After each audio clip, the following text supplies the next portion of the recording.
អ្វីដែលយើងកំពុងតែឃើញបើយើងវិភាគបែបស៊ីជម្រៅដែលផ្ដោតទៅលើទិន្នន័យសេដ្ឋកិច្ចដែលកំពុងតែមាននៅក្នុងពេលបច្ចុប្បន្នរួមជាមួយនឹងប្រវត្តិសាស្ត្រច្រើនដែរយើងអាចឃើញថាវាគឺជាការរៀបចំខ្លួនរបស់មាសមុនការកើនឡើងនៃតម្លៃថ្មីរបស់វាយើងនឹងឃើញការបោះពុម្ពលុយយើងនឹងឃើញការទម្លាក់អត្រាការប្រាក់មកវិញនៅក្នុងរយៈពេលកំហុកណាមួយជំរាបសួរបងប្អូននេះគឺជាការវិភាគនៃតម្លៃមាសនៅចុងសប្តាហ៍បើយើងមើលទៅតម្លៃមាសបានឈរនៅក្នុងតម្លៃ$4,218.30 សេននៅក្នុងមួយអោនឬក៏$512នៅក្នុងវិជីបន្ទាប់ពីភាពស្ងប់ស្ងាត់នៃបញ្ហាសង្គ្រាមអាចរាប់ទុកថាសប្តាហ៍នេះអាក្រក់ជាងសប្តាហ៍ណារបស់តម្លៃមាសដែលមាសបានធ្លាក់ចុះរហូតដល់ទៅ 2.8%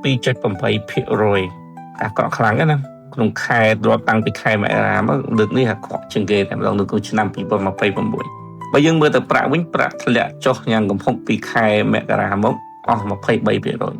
បច្ចុប្បន្នយើងកំពុងតែលាន់ឮនៅព័ត៌មានអវិជ្ជមានជាច្រើនការទុះទាយអំពីតម្លៃមាសបែបនេះបែបនោះធ្លាក់បែបនេះ$250 $180 $300កំពុងតែកើតមានវាជាសាមញ្ញទេនៅពេលដែលមានការផ្លាស់ប្ដូរមួយឬក៏នៅពេលដែលតម្លៃបានឡើងទៅដល់តម្លៃខ្ពស់បំផុតរបស់វាហើយវាធ្លាក់ចុះមកវិញតាមរយៈគោលនយោបាយនៃការទប់ស្កាត់របស់សេដ្ឋកិច្ចការចេញព័ត៌មានបែបហ្នឹងគឺជារឿងសាមញ្ញប៉ុន្តែនៅពេលដែលអ្នកស្ដាប់ទៅជារឿងធ្ងន់ធ្ងរអត់ទាន់ស្ថានភាពមានមិនជារឿងសាមញ្ញវាជារឿងធ្ងន់ធ្ងររបស់អ្នកស្ដាប់ហើយទិញមាននៅក្នុងតម្លៃខ្ពស់លក់ចេញទៅវិញអានោះធ្ងន់ធ្ងរមកបើយើងមើលសង្កេតពីសេដ្ឋកិច្ចរបស់សហរដ្ឋអាមេរិកនៅក្នុងពេលបច្ចុប្បន្នយើងឃើញអតិផរណា CPI គឺ 4.2% នៅក្នុងខែឧសភាឆ្នាំ2026ហើយតេតិនជាមួយនឹង PPI គឺសន្ទុះអតិផរណាវាស់តាមអ្នកផលិតហ្នឹងគឺ 6.8% ដែលធ្វើឲ្យមានការបារម្ភខ្លាំងឬក៏មានការគិតអំពីការដំឡើងអត្រាការប្រាក់ខ្ពស់មែនទែននៅក្នុងខែមេសាថ្ងៃទី9នោះអត្រានៃការដំឡើងអត្រាការប្រាក់មានរហូតដល់ទៅ 68% ហ្នឹងអតិផរណាខ្ពស់ការបង្ហាញអំពីនិន្នាការនៃការដំឡើងអត្រាការវាคล้ายទៅជារឿងរុញច្រាននៃការលក់មាសយ៉ាងគំហុកនៅក្នុងរយៈពេលខ្លីហើយមានមនុស្សជាច្រើនយល់ច្រឡំថាវាជានិន្នាការនៃការលក់គំហុកឬក៏និន្នាការនៃការធ្លាក់ចុះនៅក្នុងរយៈពេលវែងរបស់មាសធម្មតាទេនៅពេលដែលអតិផរណាឡើងគេក៏រំពឹងថាអត្រាការប្រាក់ក៏នឹងឡើងតម្លៃមាសក៏នឹងធ្លាក់ចុះវាជារឿងធម្មតាតែវាជារឿងដែលបានកាត់ឡើងដដែលឥឡូវនេះយើងឃើញអ្នកវិភាគច្រើនចេញតាម Facebook ចេញតាម YouTube ក៏មានដែរអញ្ចឹងសំណួរសួរថាតើការវិភាគរបស់ពួកគេយើងអាចយកបានប្រសិនបើមានហេតុផលសមរម្យក្នុងការវិភាគតែយើងទៅផ្ទៀងផ្ទាត់ជាមួយនឹងការវិភាគរបស់អ្នកវិភាគពីស្ថាប័នធំៗរួមជាមួយនឹងស្ថាប័នធំៗដែររយៈស្ដីយើងយកស្ថាប័ន2មកពិចារណាទី1 Goldman Sachs នៅក្នុងខែឧសភានៅតែរក្សាចំហដង្ហែទៅលើការព្យាករណ៍អំពីតម្លៃមាសរបស់ខ្លួនថាមាសអាចឡើងរហូតដល់ទៅ$5,400នៅក្នុងមួយអោនក្នុងចុងឆ្នាំ2026 $5,400នៅក្នុងមួយអោនមានថាមាសឡើងទៅកម្រិតខ្ពស់របស់វាវិញដែលវាប្រប់ឡើងតែទៅជាមួយនឹង JP Morgan ធ្វើការប៉ាន់ប្រមាណតម្លៃមាសនៅក្នុងខែឧសភាដូចគ្នាដែរប៉ុន្តែគេធ្វើការប៉ាន់ប្រមាណរហូតដល់គ្រូឆ្នាំ2027គេទូទាយថាមាសអាចឡើងរហូតដល់ទៅ$6,000នៅក្នុងមួយអោននៅក្នុងចុងឆ្នាំ2027ចឹងយើងឃើញស្ថាប័ន2ដែលជាស្ថាប័នធំ Goldman Sachs ក្រុមហ៊ុនពាណិជ្ជកម្មធនាគារពាណិជ្ជធំរបស់សហរដ្ឋអាមេរិកនិង JP Morgan ប្រធានឬក៏ CEO JP Morgan Jamie Dimon ហ្នឹងក៏ផ្លោះបានទៅឆ្លោះគ្នាជាមួយនឹងលោក Donald Trump តែទៅជាមួយនឹងបញ្ហាទេប៉ុន្តែថាបញ្ហាទេប៉ុន្តែមិនដូចអ្វីដែលលោក Donald Trump ធ្លាប់គិតទេលោក Donald Trump គួរតែចេញខាងក្រៅទិញសម្ភារៈទៅដឹងថាអតិផរណាអាចនឹងឡើងខ្លាំងកំពុងបើសិនបើមានសង្គ្រាមជាមួយនឹងអ៊ីរ៉ានឬក៏បើសិនបើសហរដ្ឋអាមេរិកនៅតែបន្តគោលនយោបាយនៃការដំឡើងពន្ធបដិការរបស់ខ្លួនហើយយើងឃើញ Jimmy Dimon គាត់និយាយត្រូវហើយលោក Donald Trump កំពុងស្ថិតនៅក្នុងរឿងខុសអញ្ចឹងមានន័យថាម៉េចមានន័យថាស្ថាប័នធំពីរធំនេះមិនមែនទុះទាយតម្លៃមាសតាមរយៈការស្មានច្បោលនោះទេហើយរឿងដែលបងប្អូនត្រូវយកទៅពិចារណាបន្ថែមទៀតគឺគោលនយោបាយហិរញ្ញវត្ថុរបស់ប្រទេសជប៉ុនអ្នកខ្លះប្រហែលជាមិនសូវបានយកចិត្តទុកដាក់រឿងប្រទេសជប៉ុនទេព្រោះប្រទេសជប៉ុនគឺតែងតែយកចិត្តទុកដាក់និងយកមកនិយាយជាញឹកញាប់នៅក្នុងពេលបច្ចុប្បន្ននេះប្រទេសជប៉ុនរៀបចំការតម្លើងអត្រាការប្រាក់របស់ខ្លួនរហូតដល់ទៅ 1% នៅក្នុងចន្លោះថ្ងៃទី15និង16ខែមិថុនារងចាំសេចក្តីសម្រេចតែប៉ុណ្ណោះតាមរយៈធនាគារកណ្ដាលអញ្ចឹងការសម្រេចមួយនេះប្រសិនបើកើតឡើងមានមែនណាស្ដាប់ទៅដូចជារឿងតូចតាចពេកដូចជាមិនមានផលប៉ះពាល់អីចំពោះជាមួយសហរដ្ឋអាមេរិកគាត់ថាជប៉ុនអំផានតែតែជប៉ុនគឺជាអ្នកដែលកាន់បានបំណុលរបស់សហរដ្ឋអាមេរិកធំជាងគេនៅក្នុងពិភពលោកហើយជាច្រើនមកជាច្រើនឆ្នាំមកហើយប្រទេសជប៉ុនគឺផ្ដល់អត្រាការប្រាក់ទាបប៉ុន្តែនៅពេលដែលប្រទេសជប៉ុនផ្ដល់អត្រាការប្រាក់ខ្ពស់មកវិញវានឹងរុញច្រានឲ្យអ្នកវិនិយោគទាំងឡាយរបស់ប្រទេសជប៉ុននេះដកទ្រព្យសម្បត្តិរបស់ខ្លួនចេញពីសហរដ្ឋអាមេរិកយកមកទូទាត់សងបំណុលដែលខ្លួនខ្ចីរដ្ឋាភិបាលប្រទេសជប៉ុនយកទៅរកស៊ីឬក៏យកទៅទិញផ្សារហ៊ុននៅក្នុងសហរដ្ឋអាមេរិកទាំងបានបំណុលឬក៏ផ្សារហ៊ុនដែលទិញដោយរដ្ឋាភិបាលប្រទេសជប៉ុនរួមជាមួយពលរដ្ឋប្រទេសជប៉ុនមានទំហំរហូតដល់ទៅ 2.2 trillion ប្រសិនបើបានបំណុលឬក៏ផ្សារហ៊ុនទាំងអស់ត្រូវដកត្រឡប់មកវិញឥឡូវយើងដកមក trillion ចឹងក៏ជាផលលំបាកសម្រាប់សហរដ្ឋអាមេរិកដែរពីព្រោះនៅក្នុងឆ្នាំ2026នេះបានបំណុលដែលសហរដ្ឋអាមេរិកគាត់លក់ដល់រយៈពេលទូទាត់ក្នុងការទូទាត់សង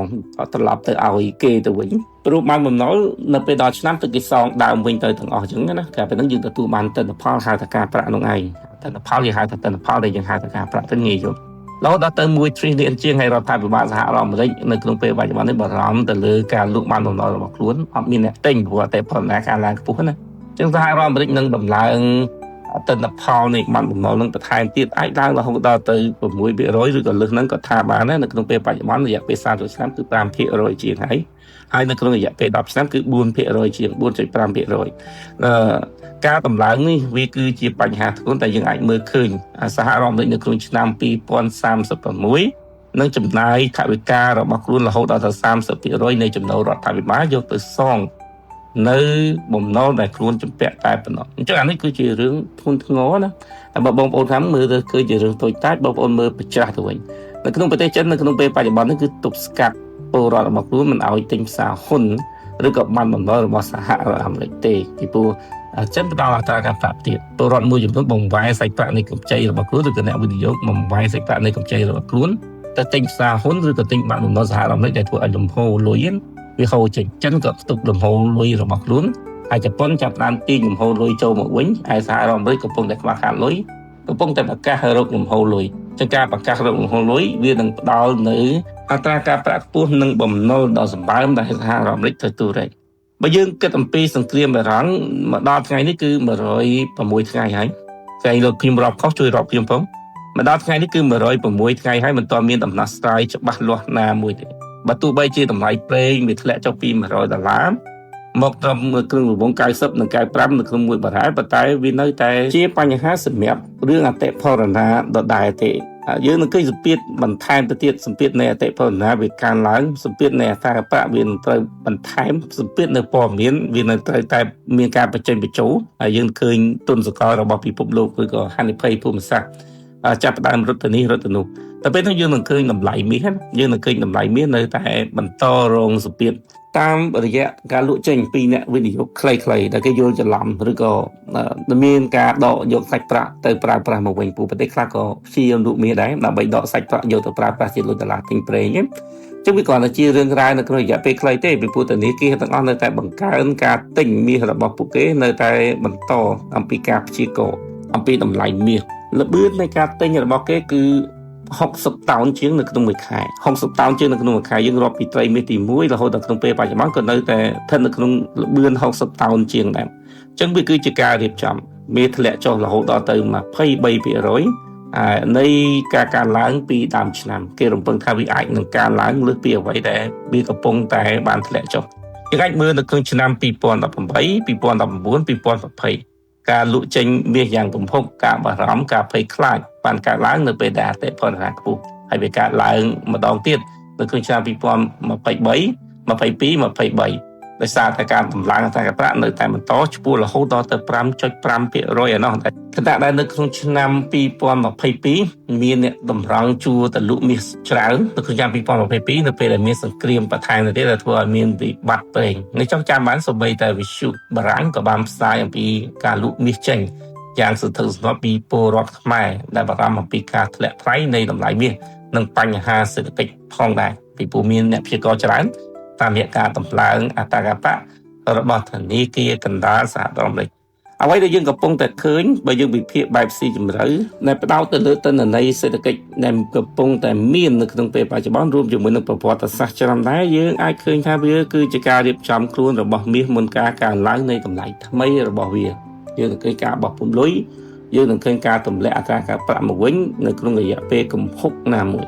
តែទៅជាមួយនឹងហាងឆេងមាសអន្តរជាតិនៅថ្ងៃនេះមានការប្រែប្រួលមិនទៀងទាត់ទេក្រោយពីការប្រកាសអំពីផែនការផែនការរបស់លោក Donald Trump អញ្ចឹងតម្លៃមាសដែលបងប្អូនឃើញអ្នកខ្លះក៏ថាំងស្ដាយក្រោយមិនទាន់បានទិញมันមានអីស្ដាយក្រោយទេពីព្រោះមាននៅរឿងដែលមាសស្ថិតនៅក្នុងសម្ពាធច្រើនថាអ្វីដែលវាគ្រាន់តែអ្វីដែលយើងឃើញហ្នឹងគឺជាទំនោរទិញលក់ប្រចាំថ្ងៃមិនមែនជានិន្នាការរបស់មាសនៅក្នុងរយៈពេលវែងណាមួយនៅឡើយទេជាតម្លៃរុញចេញនិងជាតម្លៃរុញចូលតែប៉ុណ្ណោះព្រមខ្ញុំមិនបាននិយាយព័ត៌មានទេតែទៅជាមួយនឹងបញ្ហាមាសហើយថ្ងៃនេះខ្ញុំនឹងបន្ថែមព័ត៌មានមួយសម្រាប់បងប្អូនដែលជាព័ត៌មានដែលខ្ញុំខ្វះខាតដែលបានជំរាបជូនតែទៅជាមួយនឹងប្រទេសចិនដែលគាត់ចេញវិធានការបើយើងប្រើពាក្យថាចិនហាមឃាត់មិនឲ្យពលរដ្ឋរបស់ខ្លួនទៅទិញផ្សារហ៊ុនរបស់សហរដ្ឋអាមេរិកដូចជាភាសាដាច់ណាត់ពេកពីព្រោះពេលបច្ចុប្បន្ននេះទីក្រុងពេកាំងទើបតែបានបោះជំហានថ្មីមួយទៀតហើយយើងឃើញសារព័ត៌មានបរទេសផ្សាយច្រើនដែរយើងអត់មានបានផ្សាយទេវាគឺជាការផ្លាស់ប្ដូររបស់ពិភពលោកដែរតែអង្គការមូលនិធិរៀបចំមូលបត្ររបស់ប្រទេសចិនហៅកាត់ថា CSRC បានអនុម័តដោយក៏ប្រកាសជាផ្លូវការប្រឆាំងចំពោះ broker ទាំងឡាយដែលបម្រើសេវាកម្មឬក៏ផ្ដល់សេវាកម្មក្នុងការទិញដូរផ្សារហ៊ុននានានៅក្នុងសហរដ្ឋអាមេរិកមានន័យថាពលរដ្ឋទូទៅរបស់ប្រទេសចិនលែងទិញហ៊ុនរបស់សហរដ្ឋអាមេរិកបានកាលណាបើសិនតែទិញហ៊ុនផ្សារហ៊ុនរបស់សហរដ្ឋអាមេរិកជាទុន Apple ទុន Facebook ឬក៏ទុនអីផ្សេងៗគេរាប់ទុកថាខុសច្បាប់យើងនិយាយមួយម៉ាត់គឺលែងឲ្យទិញតែបើចង់ទិញរដ្ឋាភិបាលគេមានវិធានការតឹងរឹងហើយរដ្ឋាភិបាលគេឲ្យប្រើប្រាស់កម្មវិធីមួយដែលរដ្ឋាភិបាលចិនគាត់បង្កើតតែម្ដងគេហៅថាមូលនិធិរួមដែលគេហៅកាត់អក្សរវាគឺ QDII អញ្ចឹងបើសិនជាពលរដ្ឋចិនគាត់ចង់ទិញគាត់ទៅទិញតាមកម្មវិធីមូលនិធិរួមហ្នឹងទៅប៉ុន្តែគេកំណត់កូតាឲ្យទិញណាព្រោះគេអត់ចង់ឲ្យពលរដ្ឋរបស់គេហ្នឹងយកលុយទៅទិញផ្សារហ៊ុនសហរដ្ឋអាមេរិកឬក៏ចាយលុយទៅខាងក្រៅស្រុកច្រើនដូចនេះវិធានការនេះគឺបានអនុវត្តហើយអនុវត្តនឹងគឺមានទាំងអ្នកចាស់និងអ្នកថ្មីទិញអត់បានទេអ្នកចាស់ត្រូវតែលក់មកវិញលក់ចេញទៅវិញគេឲ្យរយៈពេល2ឆ្នាំក្នុងការលក់ចេញហើយក៏បានប្រមាន broker ធំណា broker ធំនៅក្នុងប្រទេសចិនដែររហូតដល់ទៅ8 broker ប្រសិនបើគេរកឃើញថាមានការជួយឬក៏មានការជួញដូរផ្សារហ៊ុនបរទេសតាមរយៈ broker ទាំងអស់នោះគេរាប់ទុកថាជាអំពើឧក្រិដ្ឋកម្មឬខុសច្បាប់សម្រាប់ពលរដ្ឋចិនដែលគាត់ឈានជើងចូលផ្សារ Wall Street ឬក៏ផ្សារហ៊ុនសហរដ្ឋអាមេរិក Wall Street ឬក៏ផ្សារហ៊ុនសហរដ្ឋអាមេរិករាប់ផលចំណេញដែលទទួលបានក៏រាប់ទុកថាជាផលចំណេញដែលខុសច្បាប់ឬក៏ក្រៅប្រព័ន្ធដែរវាគឺជាកម្មវិធីមួយដែលរដ្ឋាភិបាលឬក៏ជាចំណាត់ការមួយដែលរដ្ឋាភិបាលរបស់ប្រទេសចិនកំពុងតែចាប់បង្ខំពលរដ្ឋរបស់ខ្លួនឲ្យធ្វើការវិនិយោគនៅក្នុងស្រុកវិនិយោគទៅលើបាត់បំណុលរបស់ប្រទេសចិនដែលរដ្ឋាភិបាលលក់ឬក៏វិនិយោគទៅលើផ្សារហ៊ុនឬក៏ហាងឆេងមាស commodity ផ្សេងៗដែលប្រទេសចិនគាត់បានបង្កើតបើយើងមើលពីតម្លៃហ៊ុនវិញអស់ជាច្រើនទសវត្សរ៍ហើយដែលប្រាក់សន្សំរបស់ពលរដ្ឋចិនប្រមាណជារាប់រយពាន់លានដុល្លារពេលខ្លះឈានចូលដល់ trillion ផងនៅក្នុងមួយឆ្នាំហូរចូលទៅក្នុងផ្សារភាគហ៊ុនរបស់សហរដ្ឋអាមេរិកយើងមើលទៅក្នុងឆ្នាំ2025តឯងទឹកប្រាក់ដែលហូរចេញពីប្រទេសចិនគឺមានរហូតដល់ទៅ 1.04 trillion តាមរយៈពលរដ្ឋចិនទៅទិញសញ្ញាប័ណ្ណទៅទិញប័ណ្ណបំណុលរបស់សហរដ្ឋអាមេរិកទៅទិញផ្សារហ៊ុនសហរដ្ឋអាមេរិកតាមរយៈ broker ដែលផ្ដល់សេវាកម្មទាំងអស់នោះហើយនៅក្នុងពេលបច្ចុប្បន្នស្របពេលដែលប័ណ្ណបំណុលរបស់សហរដ្ឋអាមេរិកកំពុងតែឲ្យអត្រាការប្រាក់ខ្ពស់ទិន្នផលខ្ពស់30ឆ្នាំលើ 5% តិចទៀតអាច 5.6 ឬក៏លើសនឹងទៅទៀតអញ្ចឹងវាកំពុងតែតាក់ទាញពលរដ្ឋចិនជាច្រើនឲ្យយកលុយរបស់ខ្លួនទៅដាក់ចូលទៅក្នុងផ្សារហ៊ុនរបស់ប្រទេសសហរដ្ឋអាមេរិកដែលជានិន្នាការបញ្ច្រាស់អំពីគោលនយោបាយរបស់ប្រទេសចិនដែលប្រទេសចិនកំពុងតែព្យាយាមទាញប្រាក់ដុល្លារតាមរយៈការបង្កើតនៅរូបិយប័ណ្ណថ្មីប្រឆាំងនឹងប្រាក់ដុល្លារហ្នឹងហើយបើយើងមើលបន្ថែមទៅទៀតនៅក្នុងទីផ្សារទាំងអស់ឬក៏ទីផ្សារផ្សេងៗដែលប្រទេសចិនកំពុងតែធ្លាយលុយវាមិនមែនតែជាផ្សារហ៊ុនរបស់សហរដ្ឋអាមេរិកទេសូម្បីតែ stable coin មានទំហំដល់ $3 trillionដូចគ្នាដែរដែលពលរដ្ឋចិនគាត់ ចាប់ធ្វើការជួញដូរហើយសម្រាប់ប្រទេសចិនការជួញដូរតែទៅជាមួយនឹងកាក់ digital ឬក៏ stable coin ដែលហៅកាត់ថា USDT ឬក៏ USD ហ្នឹងក៏ចូលរហូតដល់ trillion ផងដែរពីការទិញរបស់ពលរដ្ឋចិនយើងឃើញថាបច្ចុប្បន្ននេះតែទៅជាមួយនឹងចិនហ្នឹងចិនកំពុងតែព្យាយាមបិទលុយរបស់ខ្លួនកុំឲ្យចេញខាងក្រៅហើយចិនបង្កើតនៅទីផ្សារជួញដូរច្រើនដើម្បីប្រកួតប្រជែងជាមួយនឹងពិភពលោកសម្បីតែទីផ្សារជួញដូរមាសហ្នឹងចិនក៏កំពុងតែដណ្ដើមដែរព្រោះទីផ្សារជួញដូរនៅយើងគិតពីទំហំប្រាក់នៃការជួញដូរនៅទីក្រុងឡុងគឺមានទំហំជួញដូររហូតដល់ទៅ100,000 លាននៅក្នុងមួយថ្ងៃ100,000 លាននៅក្នុងមួយថ្ងៃសម្រាប់ទីផ្សារបែបនេះឬក៏រឿងរ៉ាវបែបនេះយើងអាចមើលឃើញថាគឺជាការផ្លាស់ប្ដូរនៃការហើយក៏ជារឿងដែលនៅពីក្រោយនៃតម្លៃមាសដែលអាចកើនឡើងនៅក្នុងថ្ងៃអនាគតផងដែរព្រោះសហរដ្ឋអាមេរិកពឹងលើបានបំណុលប្រកាសនៃបានបំណុលឬក៏ផ្សារហ៊ុនរបស់សហរដ្ឋអាមេរិកដាំចុះទៅក្រោមសេដ្ឋកិច្ចសហរដ្ឋអាមេរិកនឹងចូលទៅដល់រជ្ជកាលនៃការជួយសេដ្ឋកិច្ចតាមរយៈការបោះពុម្ពលុយការបោះពុម្ពលុយនេះខ្ញុំនិយាយរៀងញឹកញាប់ពីព្រោះនៅក្នុងពេលនេះវានៅក្នុងរជ្ជកាលនៃការដំឡើងអត្រាកាក់ប្រាក់តែយើងអាចនឹងឃើញតម្លៃមានថានៅក្នុងការរកសម្ពាធតែប៉ុណ្ណោះខណៈដែលបណ្ដាប្រទេសនីមួយៗចាប់ផ្ដើមទប់ស្កាត់នៅលំហូរសេប្រាក់មានក្មួយឬក៏មានក្មួយម្នាក់គាត់កែខ្ញុំតាក់ទងជាមួយនឹងពាក្យថារជ្ជកាលដែលគាត់និយាយសមស្របរបស់គាត់ឲ្យអត់មានអីត្រូវអត់មានអីខុសទេណាអ្នកដែលកុសគឺខ្ញុំនឹងឯងតែវាជារបបថ្មីនៃការប្រើប្រាស់ពេលរជ្ជកាលគេសម្ដៅអំពីការគ្រងរាជ្យរបស់ស្ដេចនីមួយបញ្ចប់មួយទៅស្ដេចមួយប៉ុន្តែនៅក្នុងពេលបច្ចុប្បន្នគេប្រើប្រាស់វាទៅលើរបស់ដែលលេចធ្លោគេប្រើប្រាស់វាទៅលើរបស់ដែលកំពុងតែមានអំណាចដែលយើងកំពុងតែចាត់ទុកថាវាគឺជាស្ដេចឬក៏វាគឺជារបស់ដែលមានឥទ្ធិពលខ្លាំងនៅក្នុងបរិបទសង្គមហើយយើងប្រើពាក្យរជ្ជកាលតែពិតវាអត់ត្រូវមែនណាអត់ត្រូវមែនយើងហៅថាសម័យកាលមាសសម័យកាលប្រាក់សម័យកាលរបស់អ្នកនេះឬក៏សម័យកាលរបស់អ្នកនោះនៅក្នុងកំឡុងពេលដែលពួកគេឡើងខ្ពស់ទៅត្រឹមត្រូវការកំទេចប្រទេសមួយឬក៏ការបំផ្លាញប្រទេសមួយដោយស្របច្បាប់ឬក៏គ្មានអ្នកណាជួយតាមរយៈ influencer បងប្អូនមួយចំនួនស្គាល់ influencer ហើយបងប្អូនមួយចំនួនទៀតក៏អត់ស្គាល់ influencer ដែរនៅពេលនៅក្នុងស្រុកខ្មែរយើងនៅពេលដែលយើងនិយាយពី influencer យើងក៏នឹកឃើញដល់អ្នកបង្កើតមាតិកាហ្នឹងក៏ជា influencer មួយដែរនៅក្នុងវិស័យអាជីវកម្មក៏គេប្រើ influencer ហើយនៅក្នុងសង្គ្រាមរវាងប្រទេសនិងប្រទេសគេប្រើ influencer នៅក្នុងប្រទេសកម្ពុជាបើយើងនិយាយ influencer គឺនិយាយពីអ្នកបង្កើតមាតិកាឧទាហរណ៍បកគោល A B C D 4 5 6 7 8ទៅឬក៏អ្នកណាមួយដែលគាត់មានឥទ្ធិពលទៅក្នុងសង្គមគាត់បង្កើតមាតិកាមានការគ្រប់គ្រងហ្នឹងអានឹងគេហៅថា influencer អានឹងអ្វីដែលយើងដឹងកន្លងមកណាប៉ុន្តែមិនមែនទៅ influencer មិនមែនមានតែប៉ុណ្្នឹងទេ influencer ឲ្យតែមនុស្សដែលមានឥទ្ធិពលនៅក្នុងបរិបទណាសម្រាប់ពួកស្ត្រីក្រុមស្ត្រីក៏គេហៅថា influencer ក្រុម media ធំក៏គេហៅថា influencer ដែរដែលគេរៀបចំ media ឬក៏ PR យុទ្ធសាស្ត្រក្នុងការបំផ្លាញយុទ្ធសាស្ត្រក្នុងការបន្លប់នៅការយល់ដឹងសាធារណៈមួយហើយអ្នកនយោបាយហ្នឹងក៏គេហៅថា influencer ដែរអញ្ចឹងអាហ្នឹងគឺជាបណ្ដុំនៃ influencer ហើយហេតុអីក៏ខ្ញុំនិយាយពី influencer នៅក្នុងថ្ងៃនេះវាក៏ជាចំណេះដឹងទូចទេហើយខ្ញុំដកស្រង់ពីរឿងទូចយកមកឲ្យបងប្អូនបានដឹងពីព្រោះយើងកំពុងតែប៉ះនៅបញ្ហាទាំងអស់ហ្នឹងហើយយើងដូចឃើញនៅក្នុងពេលបច្ចុប្បន្នហ្នឹងប្រទេសថៃគាត់មាន broadcasting ល្អច្រើនហើយគាត់មានមនុស្សច្រើនណាស់ដែលគាំពៀគាត់នៅកូរ៉េនៅជប៉ុននៅផ្សេង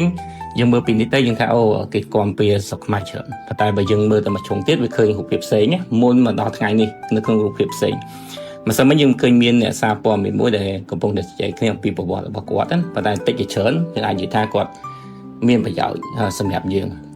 ហើយគាត់ហ្នឹងក៏យើងអាចហៅថា influencer ដែរបើសិនបើគាត់មានអ្នក follow ឬក៏មានអ្នកគ្រប់គ្រងឬក៏មានអ្នកស្រឡាញ់ចូលចិត្តគាត់ច្រើនពីមុនហើយក៏យើងនិយាយថាប៉ះកាលពីមុនថៃក៏ប្រើរូបមន្តរបស់អ៊ីស្រាអែលដើម្បី lobby ពិភពលោកធ្វើឲ្យមានការយល់ច្រឡំពេញពិភពលោកអញ្ចឹងរូបមន្តដែលថៃគាត់ធ្វើគឺទីមួយគាត់អ្នកនយោបាយដែលស្ថិតនៅក្នុងប្រទេសធំរួមទាំងអ្នកនយោបាយជាសម្ព័ន្ធរបស់ខ្លួនដើម្បីជះឥទ្ធិពលឲ្យមើលឃើញការយល់ឃើញមកលើប្រទេសកម្ពុជានៅក្នុងរូបភាពផ្សេងទីពីរគាត់ប្រើ media ទៅជា influencer ធំឬក៏ម្ចាស់ media ទាំងអស់ហ្នឹងដែលមានឥទ្ធិពលណា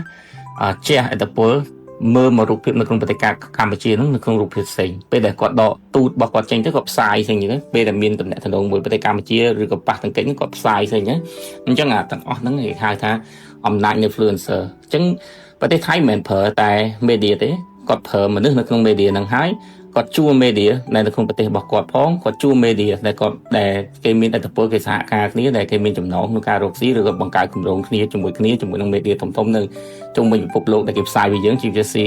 នឹងអាចរាហ្នឹង CNA ហើយនឹងអាចរាហ្នឹងយើងឃើញសស័កស្រាមអាហ្នឹងឯងគឺជាការប្រើប្រាស់ media ជា influencer របស់គេហើយដល់មកគេប្រើអ្នកនយោបាយទាំងនៅក្នុងស្រុករបស់គេទាំងអ្នកនយោបាយនៅក្រៅស្រុកដែលជាសម្ព័ន្ធរបស់គេក្នុងការបង្ហាញការយល់ឃើញទៅលើបរិបទនៃចំនួនហ្នឹងណាហើយគេបង្ហាញពីប្រទេសកម្ពុជាយើងបែបនេះទៅលើ media ដែលគេបានធ្វើអញ្ចឹងវាទាញទាំងmedia ហ្នឹងវាផ្សាយលំអៀងហើយអ្នកនយោបាយមួយចំនួនដែលកាន់ជើងថៃក៏គេនិយាយទៅលំអៀងទៀតដែរហើយគេធ្វើបែបហ្នឹងគឺដើម្បីទាញឲ្យមានការយល់ច្រឡំភ័ន្តច្រឡំជាសាធារណៈបែបហ្នឹងអញ្ចឹង influencer ហ្នឹងកាលណាបើវាមានការយល់ច្រឡំឬក៏មាន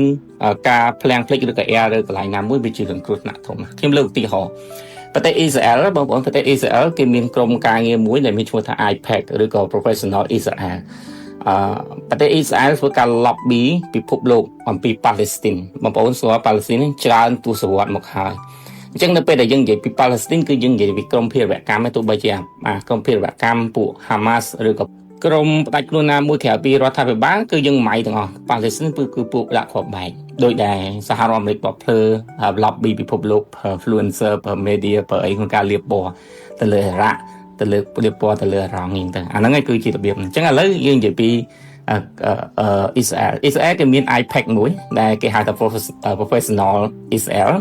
ក្រុមមនុស្សទាំងអស់ហ្នឹងគឺគេបើកបង្កើតសម្ព័ន្ធរបស់គេហើយគេមានថវិកាជាតិរបស់គេយកទៅចាយតែម្ដងហើយសូមបញ្ជាក់សិនណាមុនទៅដល់ទៀតនេះខ្ញុំនិយាយតែមួយផ្នែកទេខ្ញុំអត់និយាយទាំងអស់ទេខ្ញុំនិយាយតែមួយផ្នែកទេមែនតើទៅនៅក្នុងនោះគេមានតែទៅជាមួយនឹងការសម្ងាត់យោធាបច្ចេកទេសក្នុងការបញ្ជូនគ្នាទៅវិញទៅមកដើម្បីរឹតបន្តឹងបន្ថែមទៀតប៉ុន្តែIPAC ឬក៏ Professional Israel ហ្នឹងគឺវាដើរតួនាទីសំខាន់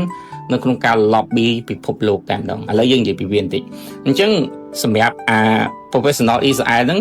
វាធ្វើការឲ្យស្ថាប័នមួយឈ្មោះថា IPAC ស្ថាប័នឈ្មោះថា IPAC ណាអញ្ចឹង IPAC ហ្នឹងគឺចាយលុយរបស់រដ្ឋរបស់អ៊ីស្រាអែលហ្នឹងជាកញ្ចប់ថវិកាការពារជាតិឬក៏កញ្ចប់ថវិកាក្នុងការធ្វើឲ្យ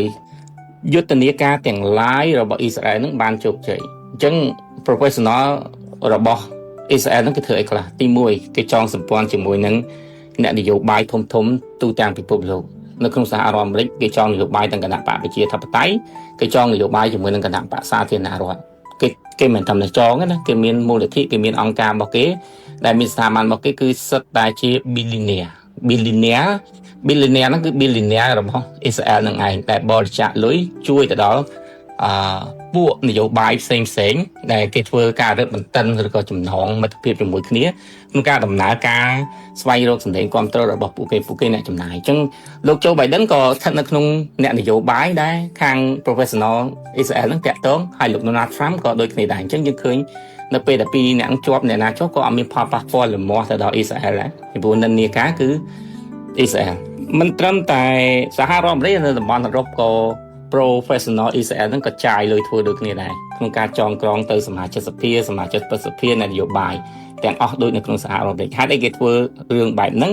ពីព្រោះវាមានតម្លៃខ្លាំងណាស់ក្នុងការទូតអន្តរជាតិឧទាហរណ៍បើប្រសិនជាអ៊ីស្រាអែលបច្ចុប្បន្នបែកប៉ាឡេស្ទីនប្រើ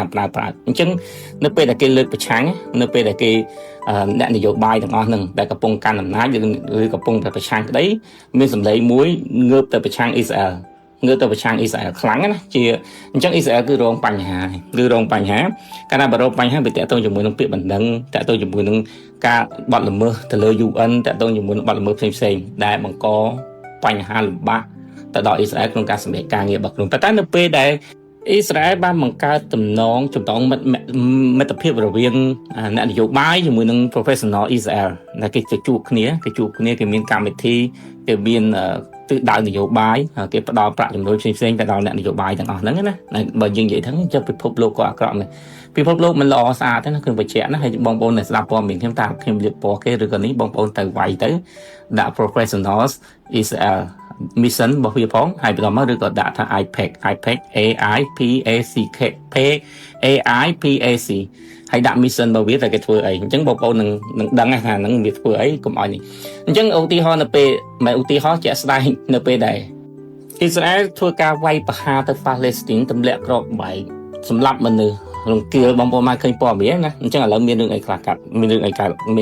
ឡើងខ្លះអញ្ចឹងអតិពលនយោបាយអ្នកនយោបាយទាំងអស់ហ្នឹងគាត់បិទមាត់ទាំងអស់ជាក់ស្ដែងហ្នឹងបងប្អូនបិទមាត់ទាំងអស់ឬក៏ហៅមាត់ដែរទៅហៅមាត់នៅក្នុងន័យផ្សេង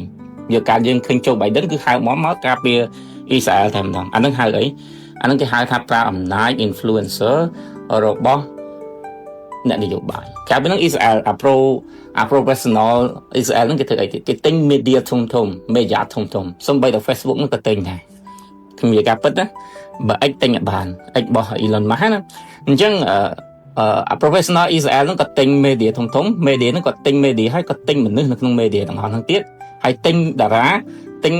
អ្នកដែលមានឥទ្ធិពលនៅក្នុងសង្គមអ្នកដែលបង្កើនមាតិកាតាក់ទងជាមួយនឹងនយោបាយផ្សេងធ្វើមាតិកាគ្រប់គ្រងឬក៏ផ្ដល់ព័ត៌មានคล้ายៗដើម្បីបំភាន់សាធារណមតិទូទាំងពិភពលោកតែម្ដងជាក់ស្ដែងយើងនិយាយជាក់ស្ដែងទៀតណាមិនឧទាហរណ៍ជាក់ស្ដែងនៅពេលដែលប៉ាឡេស្ទីនគាត់វាយអ៊ីស្រាអែលពួកហាម៉ាស់វាយអ៊ីស្រាអែលមិនមែនប៉ាឡេស្ទីន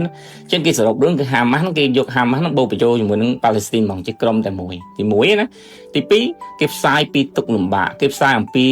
វិនាសកម្មគេផ្សាយអំពីផលវេទនាទាំងឡាយដែលពលរដ្ឋអ៊ីស្រាអែលចេញហើយចេញតាមរយៈណាគេចេញតាមរយៈ media ធំហើយផ្សាយប្រងព្រាងនៅលើ Facebook នៅលើ media ផ្សេងគឺចេញទាំងអស់អានឹងគឺការទិញអញ្ចឹងគេទិញ influencer ពីណាខ្លះគេទិញពី media ធំគេទិញ CNN គេទិញ CNA គេទិញ Fox News គេទិញ Bloomberg គេទិញអីចឹងទៅមកទាំងអស់នៅសម្រាប់ផ្សាយព័ត៌មាននៅពេលដែលបងប្អូនទទួលបានព័ត៌មានច្រើនណាសូម្បីយើងជាខ្មែរហើយអាប៉ាឡេស្ទីនហ្នឹងក៏អាក្រក់ម៉េះពួកអាហាម៉ាន់ពួកអានេះក៏អាក្រក់ម៉េះការប៉ិតទេយើងឃើញបែបហ្នឹងមែនតែសួរពួកហ្នឹងមានបញ្ហាមានទៅធ្លាក់ខុសបាយគេមែនតែវាមានចំនួនពីដើម1 2 3 4 5ហើយពួកហ្នឹងគឺជាពួកដែលរកយុទ្ធធម៌សម្រាប់ខ្លួនឯងអញ្ចឹងទៅអញ្ចឹងហ្នឹងរឿងទី1រឿងទី2អញ្ចឹងយើងឃើញ influencer វាមានទាំង media ធំអ្នកធ្វើការនៅក្នុងប្រព័ន្ធ media ធំហើយវាមានទាំង platform ធំទៀតអាហ្នឹងហើយគឺជា influencer របស់ពួកគេមានទាំងអ្នកនយោបាយហើយមានទាំងពួកតារាអីផ្សេងគឺចេញគាំពារអ៊ីស្រាអែលទាំងអស់អាហ្នឹងហើយគេហៅថា influencer ដែលអ៊ីស្រាអែល lobby ពិភពលោកធ្វើឲ្យមតិសាធារណៈមើលរំលងការឈឺចាប់របស់ Gaza មើលរំលងការឈឺចាប់របស់ Palestine ហើយការវាយ Palestine គេយល់ឃើញថាមកពី Palestine ចាប់ពលរដ្ឋរបស់គេធ្វើជាឆ្លើយសឹកប៉ុន្តែអ្នកដែលស្លាប់100លានអ្នក100,000អ្នកអាចជា40,000លាន100,000អ្នកនៅតំបន់កាហ្សាក្មេងៗដែលទៅបើកឬក៏មនុស្សចាស់ដែលទៅទទួលនៅជំនួយហ្នឹងត្រូវបានគេបិទគប់ហើយមានការវាយប្រហារនៅពេលដែលទៅសុំជំនួយទេគឺគេមើលអត់ឃើញពីទុកលំបាកហ្នឹងហើយគឺអត្តពល freelancer ហើយឥឡូវបច្ចុប្បន្នហ្នឹងប្រទេសកម្ពុជាកំពុងតែរងនៅអា model ហ្នឹងដែលប្រទេសថៃធ្វើដាក់ប្រទេសកម្ពុជាអញ្ចឹងអាហ្នឹងមានអត្តពលខ្លាំងបងប្អូនប៉ុន្តែអាហ្នឹងមានអត្តពលខ្លាំងនោះត្រាតែឯករាជ្យភាពវាកើតមានណាហើយឯករាជ្យភាពហ្នឹងមិនមែនយើងឃើញគេថាគេលំអៀងយើងចូលគេលំអៀងបានទេពីព្រោះពិភពលោកហ្នឹងមានស្តង់ដារ2ក្នុងការវាស់ភាពឯករាជ្យស្តង់ដារមួយគឺការចេញពីការវិតម្លៃដែលចេញពីស្ថាប័ននិងរដ្ឋហើយស្តង់ដារមួយទៀតគឺការចេញពីមហាជនបច្ចុប្បន្ននេះគេប្រើស្តង់ដារមួយចំនួនណាអាស្តង់ដារនៃការវិតម្លៃរបស់រដ្ឋគេប្រមូលទុកឯឧទាហរណ៍ថាមានប្រទេស A និងប្រទេស B វាយចេញមកគេវាស់តើអាប្រព័ន្ធផ្សព្វផ្សាយប្រទេស B ហ្នឹងទុកចិត្តបានអត់ A ហ្នឹងទុកចិត្តបានអត់ហត់ធនធានមនុស្សអា A នេះមានប្រមាណដែលធ្វើការនៅក្នុងmedia ធំមានការបដិបដាធំហើយ media A ហ្នឹងមានការសហការជាមួយនឹង media អន្តរជាតិធំអត់គេមើលណាអញ្ចឹងគេវាតម្លៃថា B នេះអត់ទេវាផ្សាយមានការសហការជាមួយអ្នកណាទេវាផ្សាយតែខ្លួនវាអីទាំងអស់ហ្នឹងហើយការបដិបដាតាក់ទងជាមួយនឹងជំនាញធនធានមនុស្សហ្នឹងគឺធ្វើតែក្នុងស្រុករបស់វាអញ្ចឹងគេវាតម្លៃ A ហ្នឹងគេវាតម្លៃ A ហ្នឹងខ្ពស់ហើយបើសិនទោះបីជាប្រទេស A ហ្នឹងវាខុសក្តីតែគេជឿ A ច្រើនជាងពីព្រោះគឺជាស្ថាប័នដែលគេទទួលស្គាល់ច្រើនបន្តមកទៀតគេវាស់អត្តពលគ្នាគេវាស់អត្តពលនៅអាការមាត្រដ្ឋានទី2គឺវាស់អត្តពលទៅលើសាធារណមតិយើងមិនមែនតែនិយាយប្រទេសខ្មែរគឺទូទាំងពិភពលោកតែម្ដងអញ្ចឹងនៅពេលទៅដល់អាទី2ហ្នឹងការប្រគួតប្រជែងគ្នាហ្នឹងគឺបើតែប្របាទៀតឯធម្មតាបើទី2វាមានគុណភាពល្អជាងអញ្ចឹងតំណែងរបស់គេក៏កាន់តែល្អជាងគេល្អជាងជាមួយនឹងតំណែងសកលគេមានតំណែងជាមួយនយោបាយសកលច្រើនគេមានទូតរបស់គេច្រើនប្រទេសដែលជូនព័ត៌មានទៅដល់ទូតផ្សេងៗនេះព័ត៌មាន1 2 3 4ទូតយើងតិចជាងគេជូនព័ត៌មានបានទេចែកដល់ទូតយើងស្ពឹកទៅទៀតហ្នឹងដេកត្មងទូតគេចេញព័ត៌មានប្រងព្រាតចេញប្រកាសតាមទូតនីមួយៗឲ្យប្រទេសគេដឹងហើយបន្តមកទៀតគេប្រើ media គេជា influencer ដែលនៅតាមប្រទេសផ្សេងៗបានថា ប្រទេស A ហ្នឹងក៏មានតំណែងតំណងជាមួយនឹង40ប្រទេសហើយមានតំណែងតំណងជាមួយនឹង media ធំៗរបស់40ប្រទេសគាត់បញ្ជូន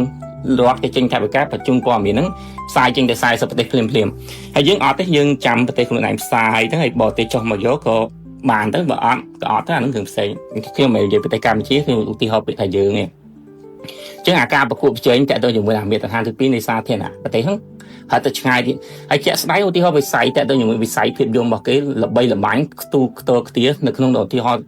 នៅក្នុងអាស៊ីចុះគេល្បី20ប្រទេសហើយគេចូលសិតតែមើលភាពយន្តរបស់គេតារារបស់គេស្គាល់ច្រើនទៀតតារាហ្នឹងវាចេញមកនិយាយទៅ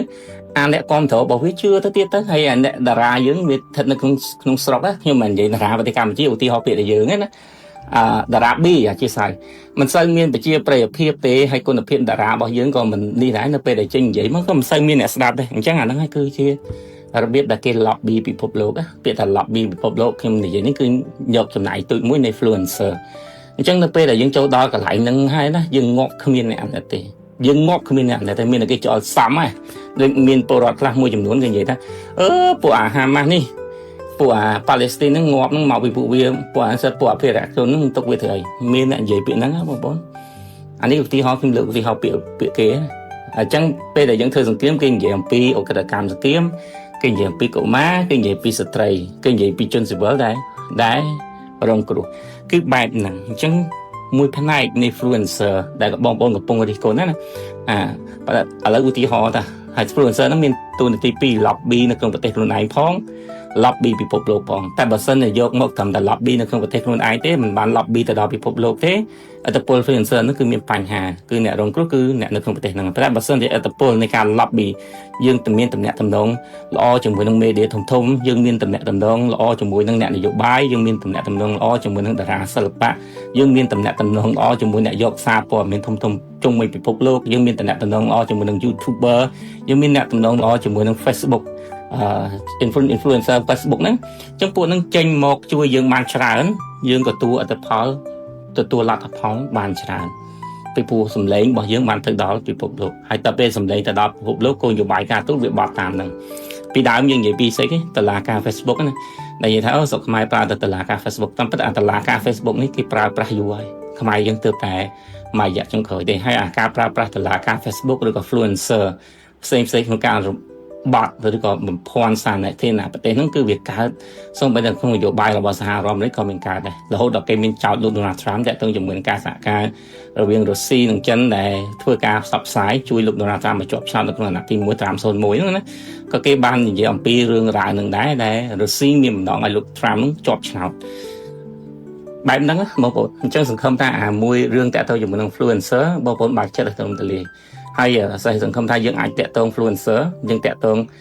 media ធំៗផ្សព្វផ្សាយយើងបានយើងតាក់ទងអ្នកនយោបាយធំៗមកនិយាយជំនួសយើងបានយើងតាក់ទងតារាល្អមកនិយាយជំនួសយើងបានយើងតាក់ទងអ្នកកសែតយើងតាក់ទងអ្នកណាក៏ដោយឲ្យតែមានអត្តពលទៅលើពិភពលោកនិយាយជំនួសយើងបានណាយើងមានអត្តពលដែរយើងមានអត្តពលគ្រប់យ៉ាងក្នុងការដោះខ្លួនមិនមែនមានអត្តពលថាត្រូវឈ្នះសង្គ្រាមទេមានអត្តពលក្នុងការដោះខ្លួននៅក្នុងការលាងខ្លួនពីការចោទប្រកាន់អានេះគឺជាអ្វីដែលយើងអាចមើលឃើញតែបន្តប៉ុន្តែយ៉ាងណាមិញវាត្រូវបដោតទៅលើការពិចារណានិងការប្រមូលព័ត៌មានរបស់អ្នកស្ដាប់ឬក៏ប្រិយមិត្តស្ដាប់ទាំងឡាយនេះគឺជាការវិភាគមាសនៅក្នុងចុងសប្តាហ៍ដែលខ្ញុំវិភាគជូនផ្អែកទៅលើទិន្នន័យសេដ្ឋកិច្ចដែលមានរៀបរាប់ខាងលើដែលមានការដកស្រង់ត្រឹមត្រូវមិនមែនជាទិន្នន័យសេដ្ឋកិច្ចដែលខ្ញុំនិយាយឬក៏ថាខ្លួនឯងទេយ៉ាងណាមិញវាអាចមានត្រូវនិងខុសសូមគប់គូស្វែងរកព័ត៌មានបន្ថែមដើម្បីផ្ទៀងផ្ទាត់ជាមួយនឹងការវិភាគឬក៏ទស្សនៈថាវាអាចត្រូវនិងខុសសូមអរគុណសូមជម្រាបលា